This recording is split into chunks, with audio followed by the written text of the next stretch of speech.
Hello बच्चों, मैं स्मिता बिजलवान स्वागत करती हूँ आपका आईसीटी वर्चुअल क्लासरूम में। आशा करती हूँ आप सभी स्वस्थ होंगे और अच्छे से अपनी पढ़ाई कर रहे होंगे।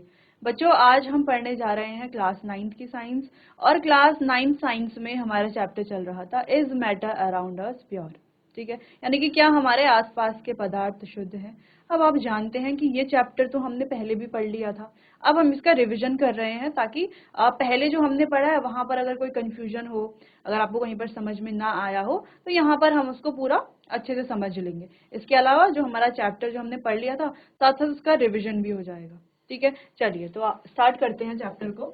काफी सारे टॉपिक्स तो हमने अपने लास्ट लेक्चर में कंप्लीट कर लिए थे, जैसे कि इंट्रोडक्शन हमने देख लिया था कि प्योर सब्सटेंसेस क्या होते हैं, मिक्सचर्स क्या होते हैं। मिक्सचर्स दो तरह के होते हैं, उनमें होते हैं होमोजेनस और हेट्रोजेनस। होमोजेनस क्या है, हेट्रोजेनस क्या है, इनके काफी सारे एग्जांपल्स भी हमने देख लिए थे। फिर हम बात कर रहे थे कि सॉल्यूशंस यानी कि विलयन जिसे कहा जाता है, सॉल्यूशंस क्या है। तो हमने ये भी पढ़ लिया था कि सॉल्यूशन जो है वो एक प्रकार के होमोजेनस मिक्सचर ही होते हैं। तो जितने भी सॉल्यूशन हैं वो होमोजेनस मिक्सचर होंगे। यदि कोई हेट्रोजेनस मिक्सचर है तो हम उसको सॉल्यूशन नहीं बोल सकते। ठीक है, सॉल्यूशन हम किसको बोलेंगे, जो होमोजेनस मिक्सचर होंगे, यानी कि जो सामांगी मिश्रण होंगे उनको ही हम होमोजेनस मिक्सचर बोल सकते हैं, विषमांगी वालों को नहीं कह सकते। ठीक है, चलो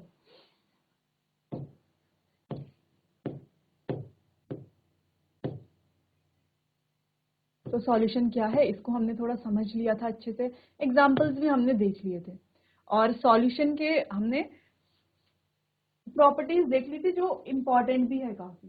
ठीक है, फिर हमने बात की थी कि सॉल्यूशन की जो प्रॉपर्टीज हम पढ़ रहे हैं, बाकी जब आगे हम और तरह के सॉल्यूशन पढ़ेंगे तो उनकी जो प्रॉपर्टीज हम पढ़ेंगे ना, उनकी प्रॉपर्टी हम इनसे ही रिलेट करके पढ़ेंगे। ठीक है, तो अगर हमें इनकी प्रॉपर्टीज याद है तो उनकी भी आसानी से याद हो जाएगी। जैसे मान लो यहाँ पर प्रॉपर्टी है कि इन्हें फिल्ट्रेशन से सेपरेट नहीं किया जा सकता, तो ये पॉइंट अगर हमें याद है तो आगे जब हम सस्पेंशन पढ़ेंगे या कोलॉइड पढ़ेंगे, अगर उन्हें फिल्ट्रेशन से सेपरेट किया जा सकता होगा तो वाला पॉइंट में हम यस कर देंगे। ठीक है, नहीं किया जा सकता होगा तो वहां पर भी सेम एज इट इज ये वाला पॉइंट लिख देंगे। जैसे यहाँ पर जो लाइट है वो स्कैटर नहीं हो पाती, क्यों नहीं हो पाती, क्योंकि सॉल्यूशन के जो पार्टिकल्स हैं वो काफी ज्यादा छोटे होते हैं, जिस वजह से लाइट को ये स्कैटर नहीं करते और लाइट का पाथ जो है यहाँ पर विजिबल नहीं होता, यानी कि लाइट का जो रास्ता है वो नहीं दिखता है यहाँ पर। ठीक है, तो अगर सस्पेंशन में दिखता होगा तो इसी पॉइंट को यस करके लिख देंगे, अगर कोलॉइड में भी दिखता होगा तो यस करके लिख देंगे, नहीं लिखता होगा तो एज इट इज ये वाला पॉइंट भी वहां पर लिख देंगे। ठीक है, तो अगर हमें इसकी प्रॉपर्टीज याद है, यानी कि सॉल्यूशन की अगर प्रॉपर्टीज हमको याद है, तो हम सस्पेंशन, कोलॉइड या जो भी हम और टाइप पढ़ने वाले हैं उनकी प्रॉपर्टीज भी हमें आसानी से याद हो जाएंगी। ठीक है, चलिए क्लियर था इतना। अच्छा, फिर हमने देख लिया कि कंसंट्रेटेड और डाइल्यूट किसे कहा जाता है। कंसंट्रेटेड जहां पर सॉल्यूट के जो पार्टिकल्स हैं वो ज्यादा है तो वो कंसंट्रेटेड हो गया, जहां पर सॉल्यूट कम है, सॉल्वेंट ज्यादा है, तो वो क्या हो गया हमारा, डाइल्यूट हो गया। ठीक है, चलो तो जैसे हम यहाँ पर देखें दोनों में, तो दोनों में ये वाला कंसंट्रेटेड क्योंकि यहाँ पर CuSO4 ज्यादा है और यहाँ पर CuSO4 कम है। ठीक है, चलिए फिर हमने कुछ एक्टिविटी परफॉर्म करी थी। सैचुरेटेड और अनसैचुरेटेड सॉल्यूशन भी समझ लिया था कि सैचुरेटेड सॉल्यूशन क्या होते हैं, ऐसे सॉल्यूशन जिसमें अब हम और कोई सॉल्यूट को नहीं घोल सकते। जैसे हमने बात की थी कि जो सॉल्यूशन है बेसिकली सॉल्यूशन के दो कंपोनेंट होते हैं, एक होता है सॉल्यूट और एक होता है सॉल्वेंट। सॉल्यूट क्या है, सॉल्यूट जिसको हम सॉल्वेंट में घोल रहे हैं वो होता है सॉल्यूट, और सॉल्वेंट क्या है, जिसमें हम सॉल्यूट को घोल रहे हैं वो सॉल्वेंट है। जिसको हम घोल रहे हैं वो सॉल्यूट है, जिसमें घोल रहे हैं वो है सॉल्वेंट। मान लो हमने कहा कि 10 ग्राम NaCl dissolved in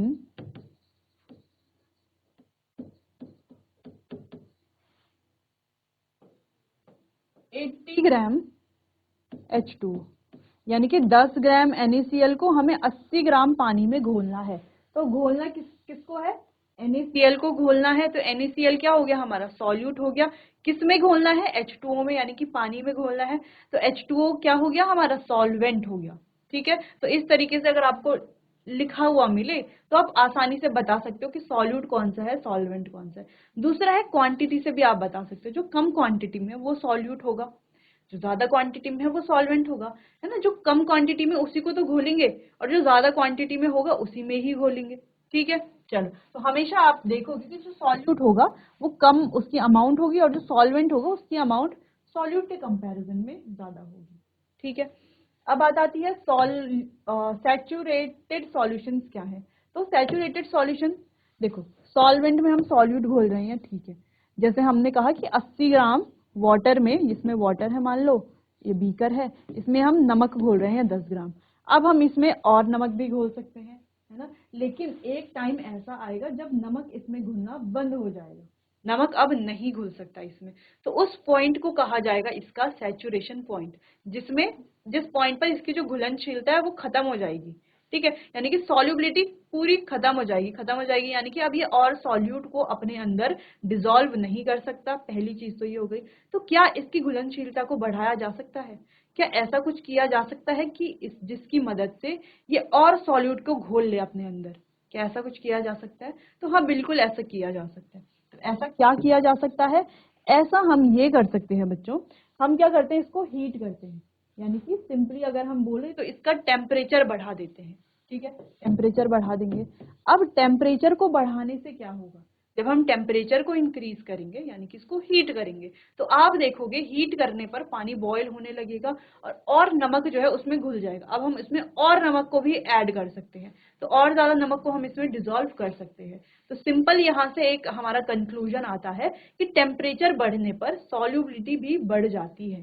ठीक है, अब ये हमेशा वैलिड होता है या किसके लिए वैलिड होता है, किसके लिए वैलिड नहीं होता है, इस पॉइंट पर अभी हम बात नहीं करेंगे, क्योंकि इसको हम बहुत अब आगे हायर क्लासेस में डिस्कस करेंगे। ठीक है, फिलहाल सिर्फ हमें इतना समझना है कि टेम्परेचर को बढ़ाने से हम सॉल्युबिलिटी को भी बढ़ा सकते हैं, यानी कि हम सॉल्युबिलिटी को इंक्रीज या डिक्रीज कर सकते हैं। ठीक है, चलिए, तो वो हो गया सॉल्यूशन सैचुरेटेड। और सॉल्यूशन अनसैचुरेटेड कब होगा? जब इसमें और सॉल्यूट को घोला जा सकता होगा, तब ये अनसैचुरेटेड होगा। ठीक है, जैसे मान लो ये है, अब ये अनसैचुरेटेड, यानी कि इसमें और नमक घुल सकता है, लेकिन अब ये सैचुरेटेड है, अब इसमें और नमक नहीं घुल सकता। लेकिन हम क्या कर सकते हैं, इसको बॉईल करके, इसका टेम्परेचर बढ़ा करके इसकी सॉल्युबिलिटी को बढ़ा सकते हैं। लेकिन एक और फैक्टर आ जाता है, जब हमने सॉल्यूट को क्या करा और डाला, इसका टेम्परेचर बढ़ाया, लेकिन जैसे ये कूल डाउन होता है तो जो इसका सॉल्यूट है वो कैसे होने लगता है, क्रिस्टलाइज होने लगता है। ठीक है, क्रिस्टलाइज हो जाता है जब ये धीरे धीरे कूल होने लगता है। जिस वजह से कूल क्यों होता है, जब ये कूल होता है तो ये क्रिस्टलाइज क्यों होने लगता है, क्योंकि जो सॉल्यूशन है वो कैपेसिटी खो देता है सॉल्यूट को होल्ड करने की।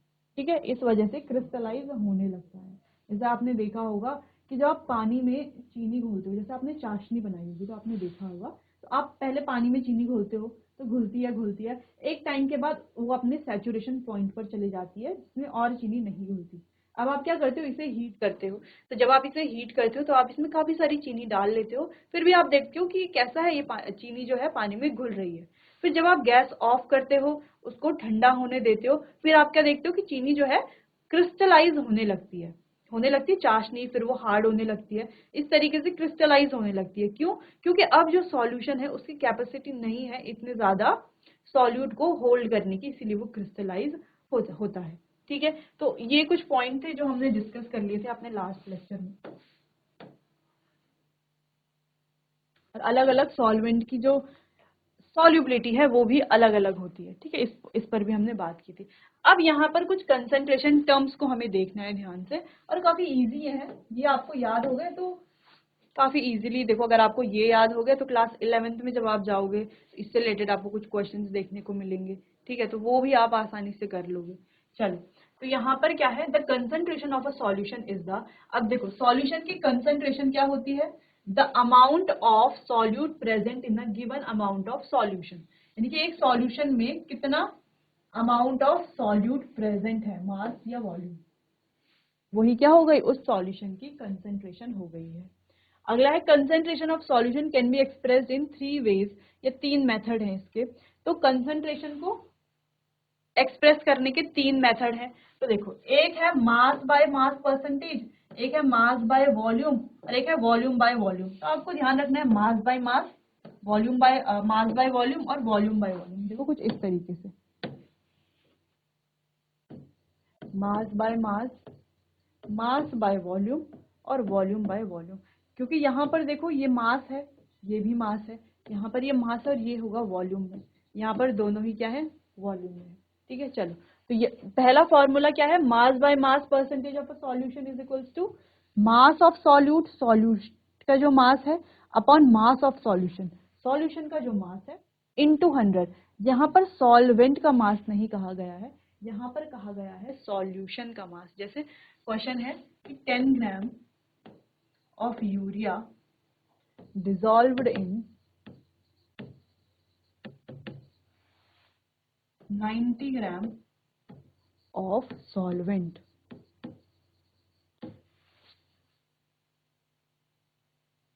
या फिर 10 ग्राम ऑफ यूरिया डिसॉल्व, दोनों में आपको बताना है कि क्या डिफरेंस है, डिसॉल्व्ड इन 100 ग्राम सॉल्यूशन। ठीक है, अब आप दोनों में डिफरेंस बताओ क्या है।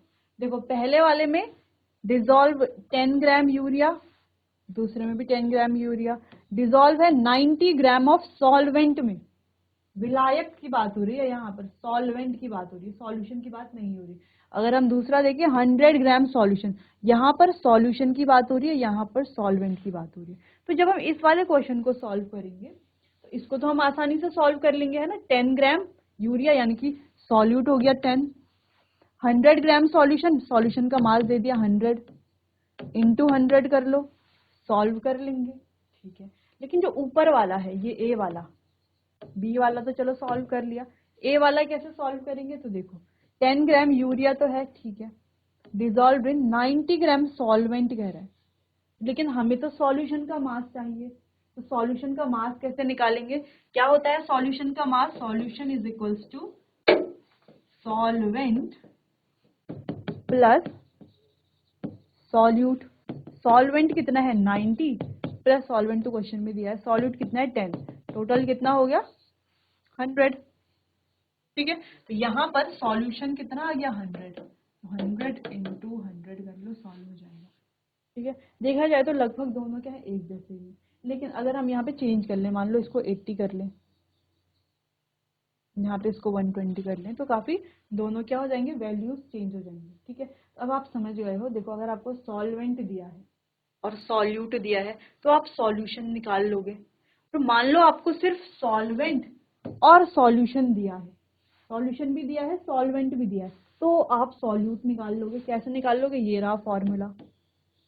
सॉल्यूट अगर निकालना है तो सॉल्यूशन माइनस सॉल्वेंट कर लो, सॉल्वेंट अगर निकालना है तो सॉल्यूशन माइनस सॉल्यूट कर लो, और सॉल्यूशन अगर निकालना है तो सॉल्वेंट प्लस सॉल्यूट कर लो। इस एक फॉर्मूले से आप इसको इंटर कन्वर्ट करके तीनों बना सकते हो, तीनों चीजें यहाँ पर फाइंड कर सकते हो। ठीक है, तो ये तो इजी था। दूसरे फॉर्मूले की बात करें जो कि है मास बाय वॉल्यूम, ये भी इजी है, मास of solute upon volume of solution into 100। तो सॉल्यूट का तो मास लिखना है और सॉल्यूशन का क्या लिखना है, वॉल्यूम। अगर वॉल्यूम जो है अगर मास में दिया है सॉल्यूशन तो आप वॉल्यूम में उसको चेंज कर लोगे। ठीक है, चलो अगला है वॉल्यूम बाय वॉल्यूम। तो यहाँ पर सॉल्यूट का भी वॉल्यूम आपको लिखना है और सॉल्यूशन का भी वॉल्यूम लिखना है, इनटू 100 कर देना। तो क्वेश्चन में आपको ये मिलेगा सेम, कहीं पर नहीं मिलेगा तो आपको वैल्यूज थोड़ा देखनी होंगी। ठीक है, चलिए, तो तीनों फॉर्मूलाज आप नोट कर लीजिए, फिर आगे बढ़ते हैं।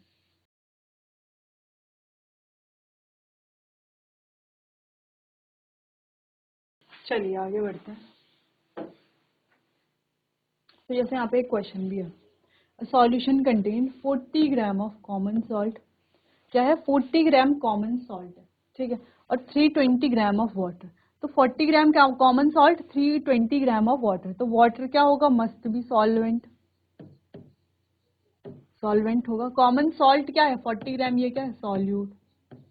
ठीक है, calculate the concentration in terms mass by mass percentage of the solution. वैसे तो यहाँ पर ये सॉल्व किया हुआ है, ठीक है, तो इसको हम इजी भी कर सकते हैं, जैसे इतना बड़ा करने की जरूरत नहीं है।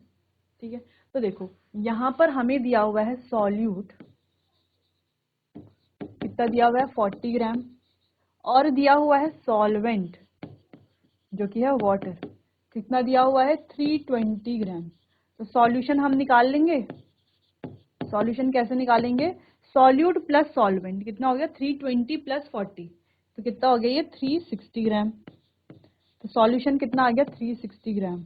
सॉल्व कर लेंगे, फॉर्मूला लगा लेंगे, मास of solute upon mass of solution into 100। तो सॉल्यूट का मास कितना है 40, सॉल्यूशन का मास है 360 इंटू 100, 0 0 कैंसिल कर लेंगे, सॉल्व कर लेंगे, आ जाएगा 11.1%। ईजी है क्वेश्चन। तो चलो ऐसे ही आप और क्वेश्चंस भी कर सकते हो अपनी एनसीईआरटी में, आपको देखना है जो भी क्वेश्चंस है वो आपको सॉल्व करने, क्योंकि सारे ही ईजी हैं।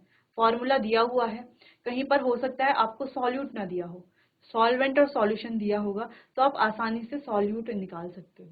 ठीक है, चलो इजी है, इतना आप नोट कर लो इस क्वेश्चन को।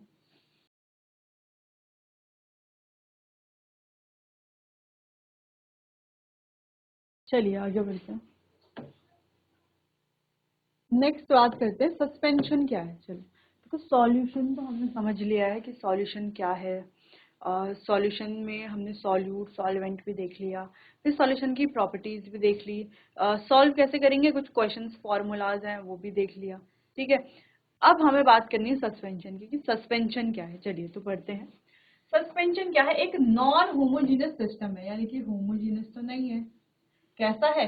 हेट्रोजीनस है। ठीक है, कैसा है? Heterogeneous mixture. तो जब हम सॉल्यूशन की बात करेंगे तो वो होमोजीनस है, लेकिन जब हम सस्पेंशन की बात करेंगे तो वो कैसा है?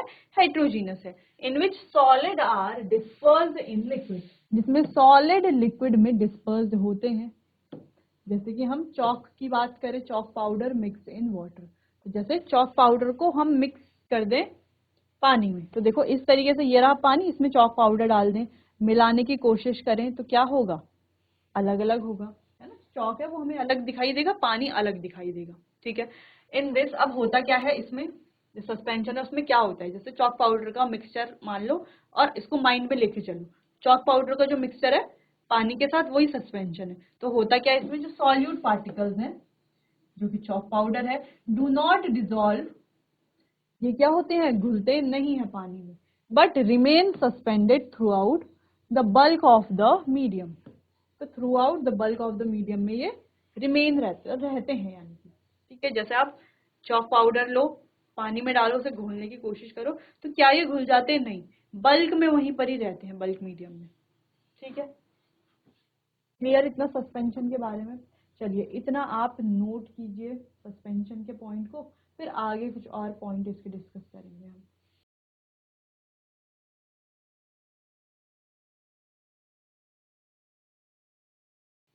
आगे बढ़ते हैं।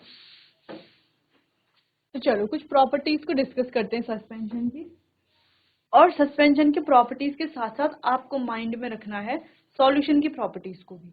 ठीक है, तो चलो तो क्या होता है इसमें, ये एक हेट्रोजीनस मिक्सचर है जो हम समझ गए हैं, जो हमने चॉक और पानी के मिक्सचर को देखा, क्योंकि इसमें दोनों कंपोनेंट हमें अलग अलग दिखाई दे रहे हैं, जो कि किसकी प्रॉपर्टी है? हेट्रोजीनस मिक्सचर की ही प्रॉपर्टी है।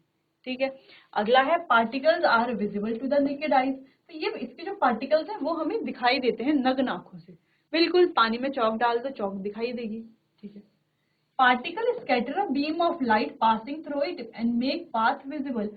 अब जब हमने होमोजीनस मिक्सचर पढ़ा था तो वहां पर लाइट का जो पाथ है वो नहीं दिख रहा था और लाइट भी स्कैटर नहीं हो रही थी, लेकिन यहाँ पर क्या हो रहा है? लाइट भी स्कैटर होती है और पाथ जो है वो भी विजिबल है through out it and make the path visible.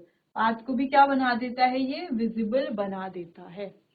वहीं जब हमने होमोजीनियस की बात करी थी तो उसका सॉल्यूशन कैसा था? स्टेबल था, यानी कि स्थायी था। जैसे नमक को पानी में घोल दिया है तो नमक पानी का सॉल्यूशन थ्रू आउट ऐसा ही रहेगा, ऐसा नहीं होगा कि कुछ समय के बाद नमक जो है वो पानी से अलग दिखाई देगा, ऐसा नहीं होगा, है ना। नमक पानी है वो घुला का घुला ही रहेगा, यानी कि स्टेबल सॉल्यूशन है बेसिकली।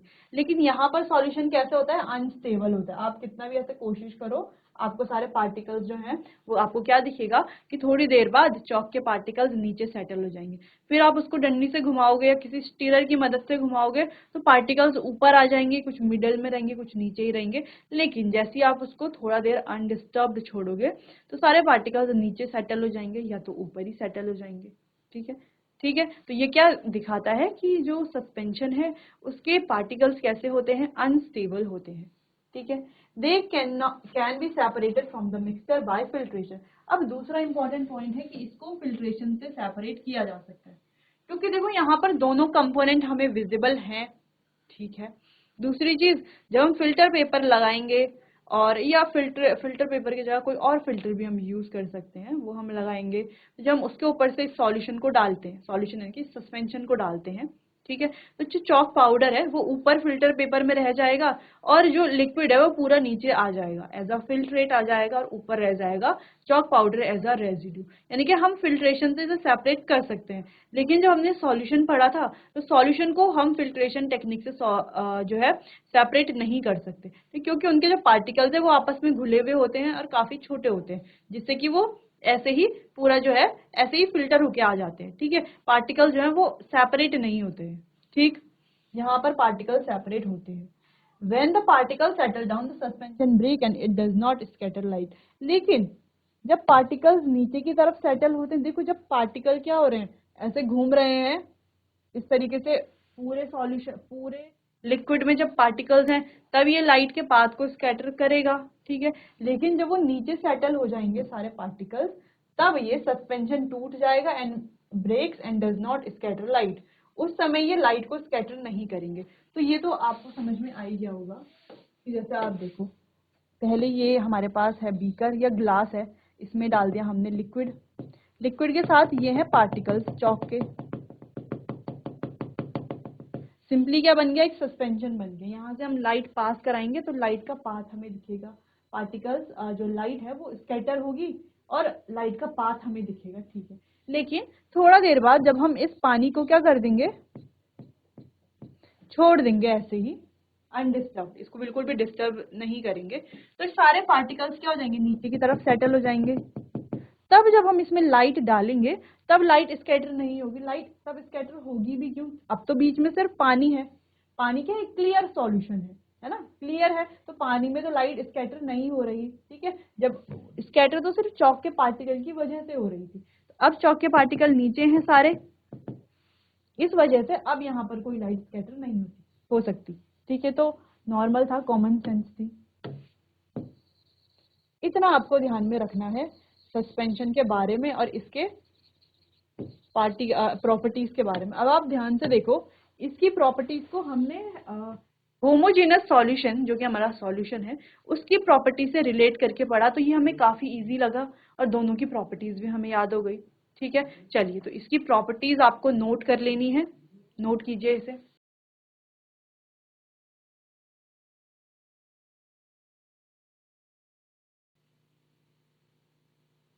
चलिए, तो सस्पेंशन और सॉल्यूशन में डिफरेंस आपको पता चल गया होगा।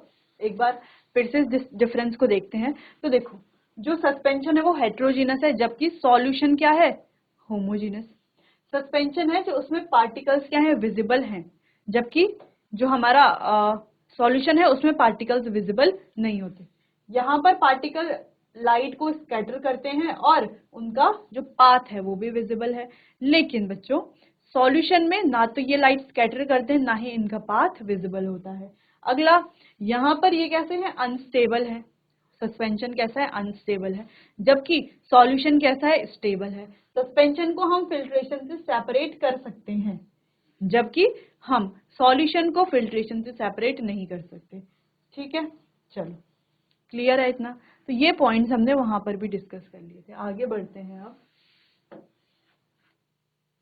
कोलॉइडल के बारे में बात करते हैं। ठीक है, तो इसको भी हम रिलेट करके पढ़ेंगे, सस्पेंशन और सॉल्यूशन दोनों से ही। ठीक है, it is a type of mixture which tiny particle are dispersed within a medium. तो टाइनी यहाँ पर जो पार्टिकल्स है वो मीडियम के विद इन ही डिस्पर्स होते हैं। कैसे, जैसे मिल्क, आप देखो पानी में क्या करो, कुछ ड्रॉप्स आप मिल्क की डालो तो आपको लगेगा कि सॉल्यूशन है, लेकिन असल में वो सॉल्यूशन नहीं है। वो क्या बनाता है? कोलॉइडल सॉल्यूशन बनाता है, यानी कि कोलॉइड बनाता है। ठीक है, तो जैसे आप पानी में क्या डाल दो, थोड़ा सा दूध डाल दो, 2 चम्मच या 1 चम्मच दूध डाल दो, या कुछ ड्रॉप्स दूध की डाल दो, तो आपको क्या लगेगा? पूरा सॉल्यूशन व्हाइट व्हाइट दिखेगा। आपको लगेगा कि ये सॉल्यूशन है, सॉल्यूशन जैसी प्रॉपर्टीज शो कर रहा है, ऐसा आपको लगेगा, लेकिन ऐसा होगा नहीं। ठीक है, तो ध्यान रखना है इस पॉइंट को।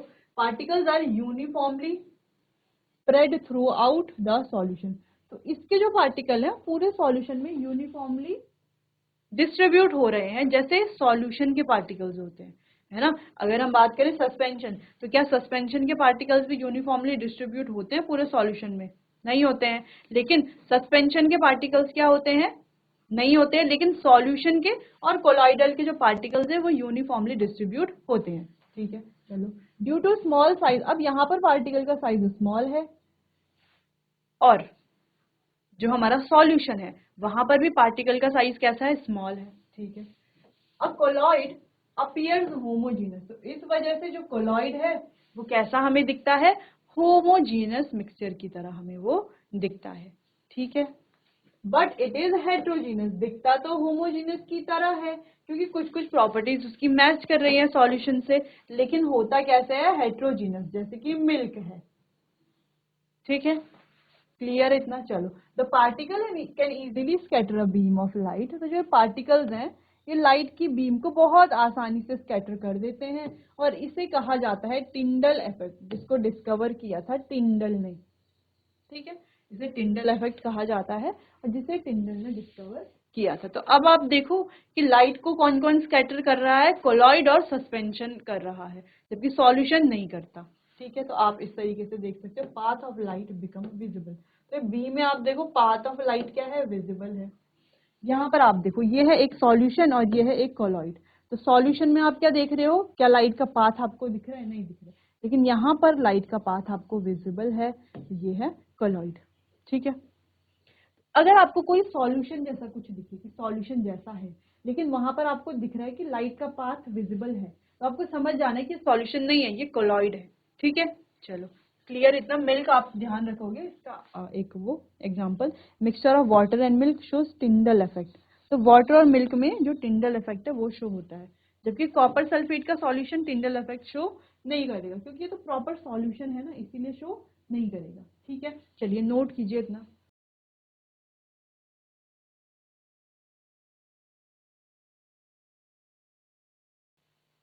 चलिए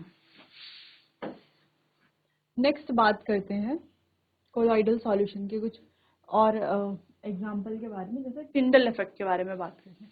light scatter of dust and smoke particles when a beam of light enters a room through a small whole.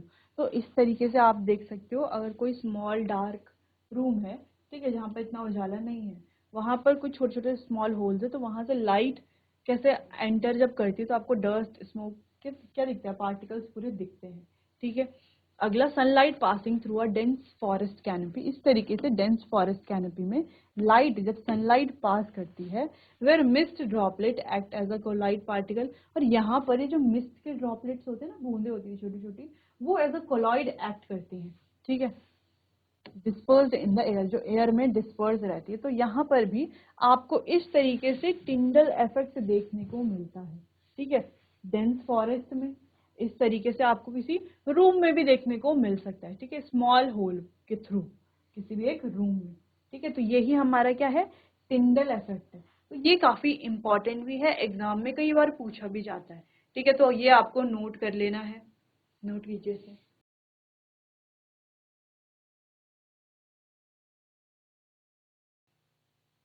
चलिए बच्चों, तो आज हमने पढ़ा सॉल्यूशन के बारे में कि सॉल्यूशन की क्या क्या प्रॉपर्टीज है। ठीक है, फिर हमने पढ़ा सस्पेंशन की प्रॉपर्टीज, जिनको हमने सॉल्यूशन से रिलेट करके पढ़ा। फिर हमने पढ़ा कोलॉइड क्या है और उसकी क्या क्या प्रॉपर्टीज हैं, जिनको हमने सॉल्यूशन और सस्पेंशन दोनों से रिलेट करके पढ़ा। साथ में पढ़ा टिंडल इफेक्ट, सॉल्यूशन, सस्पेंशन और कोलाइडल सॉल्यूशन, तीनों के प्रॉपर्टीज भी देख ली और तीनों के एग्जाम्पल भी देख लिए। साथ साथ हमने देख लिया कि कोई सॉल्यूशन जो है कैसे निकालेंगे हम? जैसे फॉर्मूला हमने देख लिया कि मास of solute upon mass of solution, यानी कि मास बाय वॉल्यूम परसेंटेज निकाल सकते हैं, मास बाय मास परसेंटेज निकाल सकते हैं, वॉल्यूम बाय वॉल्यूम परसेंटेज निकाल सकते हैं। तो काफ़ी ईज़ी ये था।